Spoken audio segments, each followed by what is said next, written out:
गजब व्यवस्था है और गजब का परिवर्तन भी।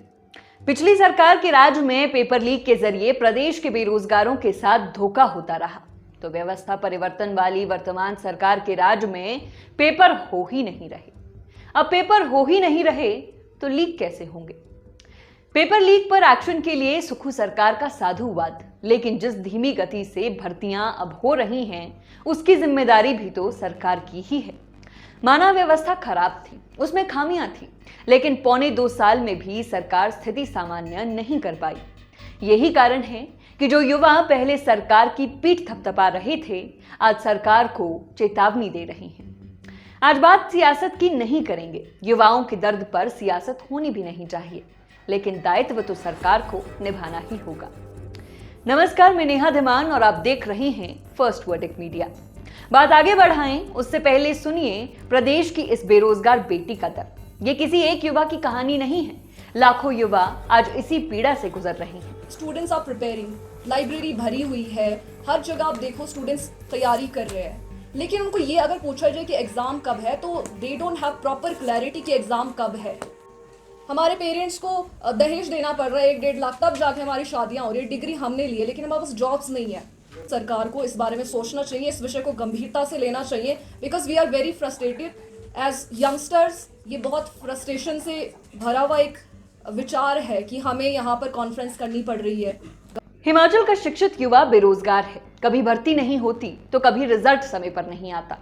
कैबिनेट पदों को मंजूरी दे तो देती है, मगर फिर उनकी परीक्षाएं नहीं होती। कुछ भर्तियां होती हैं तो आउटसोर्स पर या गिनी चुनी पोस्ट पर।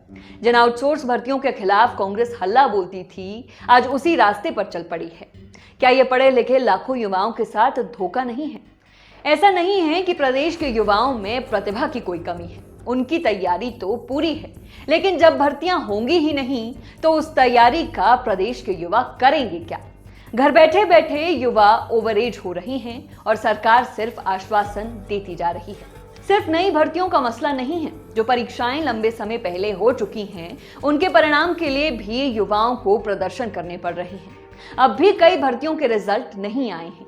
माना पेपर लीक के खिलाफ कार्रवाई जरूरी है, लेकिन उसमें उन युवाओं का क्या दोष जो इंतजार में ओवर एज हो गए। दरअसल हमीरपुर चयन आयोग में परीक्षाओं में धांधलियों के मामले आने पर प्रदेश की सुखू सरकार ने चयन आयोग को भंग कर दिया था। सरकार चाहती थी कि भर्तियों में पारदर्शिता लाई जाए, जो सही भी है। इसके लिए सरकार ने सेवानिवृत्त आईएएस अधिकारी दीपक सानन की अध्यक्षता में एक कमेटी गठित की थी। इस कमेटी ने ऑनलाइन परीक्षाएं आयोजित करने जैसी कई सिफारिशें की। सरकार ने हमीरपुर चयन आयोग का नाम बदलकर राज्य चयन आयोग भी कर दिया, लेकिन इस पूरी प्रक्रिया में बहुत समय लग गया। युवाओं का वो कीमती समय इंतजार में बीत गया जिसमें उन्हें नौकरी के लिए संघर्ष करना था।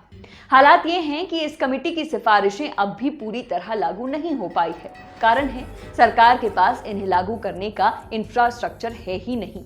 इसी वजह से भर्ती प्रक्रिया अब भी शुरू नहीं हो पाई है। अब इसके लिए दोषी कौन है? प्रदेश का होनहार युवा या व्यवस्था चलाने वाले हुक्मरान?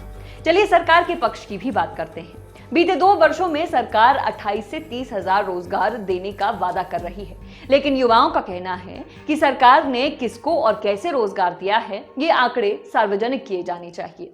इनका कहना है कि सरकार ने 2 सालों में कमीशन के माध्यम से मात्र 1400 के करीब ही पद भरे हैं, जबकि 10,000 के करीब पद आउटसोर्स के आधार पर भरे गए हैं। इसके अलावा वन मित्र, MTS voter card, guest teacher, NT जैसे पदों को सरकार द्वारा आउटसोर्स या अन्य अस्थायी तरीकों से भरने का प्रयास किया गया है। यह आउटसोर्स भर्ती क्या लाखों युवाओं के साथ धोखा नहीं है? ऐसा नहीं है कि सरकार ने रोजगार नहीं दिया। अमूमन हर कैबिनेट में नई भर्तियां निकलती है, लेकिन दुर्भाग्य की बात यह है कि अधिकांश की भर्ती प्रक्रिया अभी तक शुरू ही नहीं हो पाई। युवाओं का मानना है कि परीक्षाओं में हो रही देरी में दीपक सानन कमेटी की भी बड़ी भूमिका है। सानन कमेटी द्वारा की गई प्रतियोगी परीक्षाओं को ऑनलाइन करने जैसी सिफारिशों की वजह से परीक्षाओं में देरी हो रही है। इसकी वजह से राज्य चयन आयोग अभी भी सुचारू रूप से नहीं चल पा रहा है, क्योंकि आयोग के पास सानन कमेटी की सिफारिशें लागू करने के लिए बुनियादी ढांचा नहीं है। बहरहाल प्रदेश के बेरोजगार युवाओं ने अब कांग्रेस सरकार के खिलाफ मोर्चा खोलने की तैयारी कर ली है। तय किया गया है कि हिमाचल प्रदेश बेरोजगार युवा संघ के बैनर तले कल यानी 20 सितंबर को हिमाचल प्रदेश के युवा शांतिपूर्ण तरीके से सचिवालय कूच करेंगे। इनका प्रथम प्रयास रहेगा कि सरकार इनका दर्द समझे और सुस्त व्यवस्था परिवर्तन में तेजी लाए। और इन युवाओं का कहना है कि अगर जरूरत पड़ी तो ये आंदोलन से पीछे भी नहीं हटेंगे। आपको याद दिला दें कि विधानसभा चुनाव से पूर्व प्रियंका गांधी ने सोलन में चुनावी रैली करते हुए 1 साल में 1 लाख रोजगार देने का वादा युवाओं से किया था। इसी रोजगार का इंतजार करते हुए युवा कल शिमला में सचिवालय कूच करेंगे और इत्तेफाक देखिए कि कल प्रियंका गांधी भी शिमला में ही हैं।